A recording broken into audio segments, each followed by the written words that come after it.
પાટણ નગરપાલિકાની વાહન શાખામાં કૌભાંડના આક્ષેપ કરવામાં આવ્યા। પરવાનગી વગર પિકઅપ ડાલાને 4 દિવસ ફેરવવામાં આવ્યું। નગરપાલિકાના કારોબારી ચેરમેને સમગ્ર મામલે તપાસની માંગ કરી છે। 3128 કિલોમીટર ક્યાં ફેરવવામાં આવ્યું છે તેની તપાસ હાથ ધરવામાં આવે।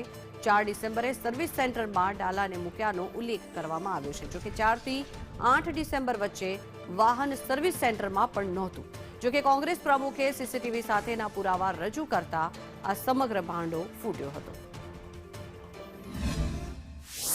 અમને માહિતી મળી હતી કે વાહન શાખાની એક ગાડી બહાર ફરી રહી છે, જેનો નંબર GJ24GA 0885 હતો। એની તપાસ માટે અમે નગરપાલિકામાં આવ્યા। લોગબુક માંગતા અધિકારીઓ દ્વારા લોગબુક હંતાડી દેવામાં આવી હતી। બાકી તમામ લોગબુકો બહાર હતી, તો એક જ લોગબુક હંતાડેલી હતી, જેના કારણે અમને શંકા જતા અમે તપાસ આદરી।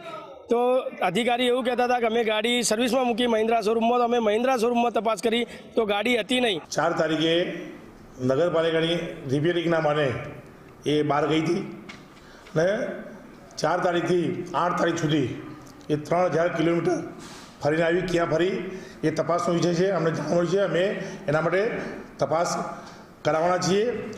કોઈ પણ ચમરબંધી હશે આમાં એને અમે છોડીશું નહીં, તો અમે સાચી તપાસ કરી અને જે આમાં ગુનેગાર હશે એના પર અમે એક્શન લઈશું। મારી સામે જે દ્રશ્યો છે તે દ્રશ્યો બતાવીશ કે એ જ ગાડી છે જે 4 તારીખે મોડી રાત્રે 9 વાગે ગેરેજમાં રિપેર કરવાના બહાને મૂકવામાં આવી હતી અને તે જ મોડી રાત્રે 3 વાગે કોઈ અજાણ્યા શખ્સો દ્વારા તેને લઈને પરત 8 તારીખે મૂકવામાં આવી હતી। મતલબ કે જે 4 દિવસ હતા તે 4 દિવસના અંદર આ ગાડી ક્યાં ફરી હતી, કોના દ્વારા ફેરવવામાં આવી હતી અને કોના હુકમથી ફેરવવામાં આવી હતી, તે તમામ માહિતીઓ અત્યારે કોઈ પણ જગ્યાએથી મળતી નથી। કારણ કે જે લોગબુક હોય છે તે લોગબુકના અંદર જે એન્ટ્રી છે જે 4 તારીખે મારવામાં આવી છે રિપેરિંગ માટેની અને છેલ્લી 8 તારીખેની એન્ટ્રી છે તે હતી અન્ય કામકાજ માટેની।